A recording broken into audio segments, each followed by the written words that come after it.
Competitive exams की तैयारी में सबसे बड़ा गेम चेंजर क्या हो सकता है? ज्यादा पढ़ना? नहीं। असली बदलाव आता है सोच बदलने से। मतलब एक स्टूडेंट की तरह सोचने के बजाय एक एग्जामिनर की तरह सोचना। ये सिर्फ ज्यादा पढ़ने के बारे में नहीं है, ये है ज्यादा स्मार्ट तरीके से सोचने के बारे में। एक सवाल जो अक्सर परेशान करता है, आखिर क्यों अच्छे अच्छे होशियार स्टूडेंट्स भी एग्जाम के प्रेशर में बिखर जाते हैं, सब कुछ पता होने के बावजूद? इसका मतलब तो साफ है ना कि सिर्फ नॉलेज होना ही काफी नहीं है। असली खेल तो उस प्रेशर में उस नॉलेज को सही तरीके से इस्तेमाल करने का है। देखिए, यहीं पर दो अलग अलग माइंडसेट आमने सामने आते हैं। एक तरफ है स्टूडेंट माइंडसेट, जिसका फोकस किस पर होता है? रटना, स्पीड बढ़ाना और बस किसी तरह सवाल का जवाब दे देना। और दूसरी तरफ है एग्जामिनर माइंडसेट। ये क्या करता है? ये सवाल के पीछे का इरादा समझता है, एक स्ट्रक्चर बनाता है और ये पहले से ही सोच लेता है कि सवाल में जाल कहाँ बिछाया गया होगा। तो ये सिर्फ ज्ञान का टेस्ट नहीं है, ये है सेल्फ कंट्रोल का टेस्ट। तो फिर एक एग्जामिनर की तरह कैसे सोचा जाए? चलिए इस सफर के पहले कदम पर चलते हैं। इसके लिए हमें कुछ बहुत ही मजबूत कॉग्निटिव फ्रेमवर्क यानी सोचने के तरीके को समझना होगा। तो एक एक करके इन्हें समझते हैं। ज्यादातर लोगों को लगता है कि स्पीड एक अलग स्किल है जिसकी बस प्रैक्टिस करनी होती है, पर सच कुछ और है। असली स्पीड आती है एक ऑटोमेटिक स्ट्रक्चर से। जब किसी खास स्ट्रक्चर की बार बार प्रैक्टिस की जाती है, जैसे मान लीजिए आंसर लिखने का इंट्रोडक्शन, बॉडी, कंक्लूजन वाला फॉर्मेट, तो वो दिमाग की लॉन्ग टर्म मेमोरी में बैठ जाता है। इसी को कहते हैं स्कीमा ऑटोमेशन। और इसका फायदा? जबरदस्त फायदा है। जब दिमाग में एक साफ स्ट्रक्चर पहले से मौजूद होता है तो कॉग्निटिव ऑफलोडिंग होती है। मतलब दिमाग का बोझ हल्का हो जाता है।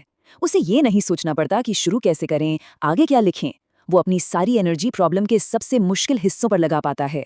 हमारा अगला पावरफुल फ्रेमवर्क है फर्स्ट प्रिंसिपल्स थिंकिंग। इसका मतलब है किसी पुरानी रटी रटाई तरकीब पर भरोसा करने के बजाय किसी भी मुश्किल से मुश्किल समस्या को उसकी बिल्कुल बुनियादी सच्चाइयों तक तोड़ देना। मतलब सतह पर नहीं तैरना, बल्कि सीधे प्रॉब्लम की जड़ तक पहुंचना।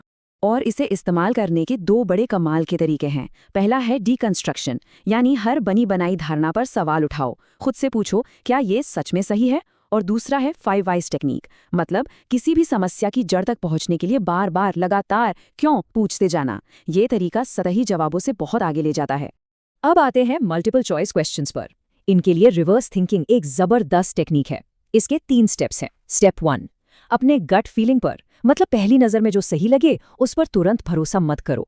अक्सर जो ऑप्शन सबसे सही दिखता है वही ट्रैप होता है। स्टेप 2, ऐसे ऑप्शंस को पहचानो जिनमें बहुत एक्सट्रीम भाषा का इस्तेमाल हो। और स्टेप 3, सही जवाब ढूंढने से पहले उन जवाबों को हटाना शुरू करो जो पक्के तौर पर गलत है। ये कुछ शब्द हैं जो एक तरह से मेंटल रेड फ्लैग्स हैं। इन पर खास ध्यान देना है। हमेशा, कभी नहीं, सिर्फ, सभी, इस तरह के शब्द अक्सर गलत ऑप्शन की तरफ इशारा करते हैं, क्योंकि असल दुनिया में चीजें इतनी ब्लैक एंड व्हाइट नहीं होती। इन रेड फ्लैग्स को पहचानना सीखना होगा। ये बात पूरी चर्चा का सार है कि टॉपर्स रटने में कम और ये अंदाजा लगाने में ज्यादा वक्त लगाते हैं कि एक आसान से टॉपिक को कंफ्यूज करने वाले सवाल में कैसे बदला जा सकता है। पॉइंट बिल्कुल साफ है। सिर्फ स्टूडेंट बनकर नहीं सोचना है, बल्कि उस इंसान की तरह सोचना है जो पेपर बना रहा है। सिर्फ फैक्ट्स मत रटो, ये सोचो कि इन फैक्ट्स को घुमाकर मुश्किल सवाल कैसे बनाया जा सकता है। तो ये तो समझ आ गया कि क्या सोचना है, पर अब सवाल ये है कि इस सोच को अपनी रोज की तैयारी में कैसे लाया जाए। तो चलिए अब थ्योरी से एक्शन की तरफ बढ़ते हैं और देखते हैं टॉपर्स का डेली स्टैक। प्रैक्टिस करते समय टाइम और मेंटल एनर्जी को मैनेज करने के लिए ये कलर टैगिंग सिस्टम बहुत काम का है। जिन सवालों पर 90% से ज्यादा कॉन्फिडेंस है उन्हें ग्रीन टैग दो और फटाफट आगे बढ़ो। जिनमें थोड़ा डाउट है वो हुए एम्बर यानी पीले, और जिनके बारे में कोई आइडिया नहीं उन्हें रेड मार्क करके तुरंत आगे निकल जाओ। इससे एनर्जी उन सवालों के लिए बची रहेगी जो असल में किए जा सकते हैं। एक और बहुत जरूरी टूल है मिस्टेक लॉगबुक। जब भी कोई गलती हो तो उसे सिर्फ ठीक मत करो, बल्कि उसे कैटेगराइज करो। क्या ये कॉन्सेप्ट की कमी थी, या भाषा के जाल में फंस गए, या फिर ये बस एक सिली मिस्टेक थी। अपनी गलतियों को इस तरह से ट्रैक करने पर यह पक्का हो जाता है कि वही गलती दोबारा नहीं होगी। अच्छा, डेली प्रैक्टिस तो हो गई। अब बात करते हैं एक वीकली रिचुअल की, एक साप्ताहिक आदत जो उन कमजोरियों को सामने लाएगी जिन्हें हम खुद भी नहीं देख पाते। मतलब अपना खुद का ब्लाइंड स्पॉट रडार बनाने की। ये एक 3 हिस्सों वाला वीकली रिचुअल है। सोमवार को कोई भी एक कमजोर टॉपिक उठाओ और बिना देखे एक खाली कागज पर उसके बारे में सब कुछ लिखो।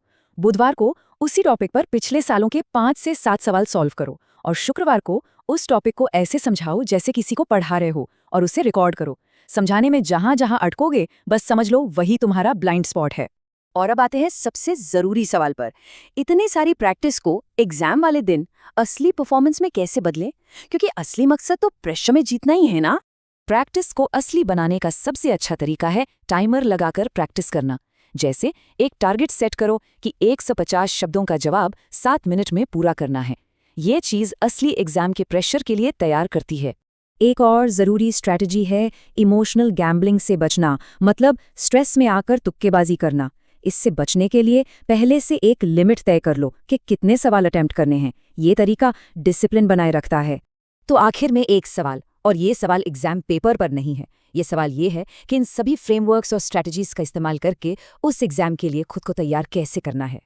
एक बात हमेशा याद रखनी है, सोचने का तरीका बदलना ही कामयाबी की तरफ पहला और सबसे ज़रूरी कदम है।